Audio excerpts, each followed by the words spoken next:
Hi, I'm John. I'm 17 and I was diagnosed with FSGS in October 2009. I transitioned in summer 2014. At the start of transition, it was quite difficult because you're moving from kids from child services to adults, but the set out and the layout at clinics completely different. You go to clinic at child services, and there's it's sometimes it can be empty, sometimes it can be packed, but there's toys, there's things to do. You can colour in, you can play on the Wii, you can interact with people. But adults, it's different.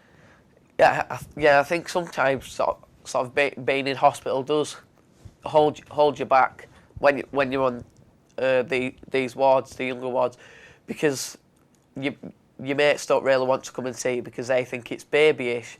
So then if you are in hospital for a length of time, and your parents are busy and you're sat here, you can play with the little kids, but you can't explain to them how you feel, because if you can't express yourself fully, because you don't want to make them feel scared, and you don't want to say things that you shouldn't say to the younger ones. I feel when you go to adult clinic, you feel isolated because you walk in, and you don't know, you don't have a clue who anybody is.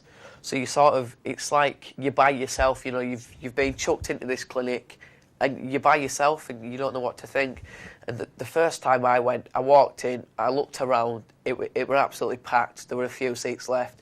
And I just wanted to burst out in tears, because I was overwhelmed, and I was I think I was overwhelmed because it's not what you used to. You used to going in and straight away you click and you chat with people. But with this, you get people moaning and groaning. And at the end of the day, the matter of the fact is you've got this condition. It's not going to go away. So you've just got to carry on with life, and you've got to live life to the best you can and just live it as normal as you can. But I think we could be given a few more teenage facilities for when we transition into adults, just so that when we go into adults, we know people there, and we're not just getting left in this world of unknown. So I think if there were a few more even one more teenage facility where we could just meet up with people, or even when we're in clinic, we'll go see them and we can catch up, and just somebody so that we know that when we go to clinic, there's going to be somebody there that we know and we feel comfortable, and it'll just help that time pass when you go to clinic, so you're not just sat there listening to people moan and groan about this condition that they've got that's not going to go away. I think if I had the power to change adult services, I think one of the first things I would change is the clinics.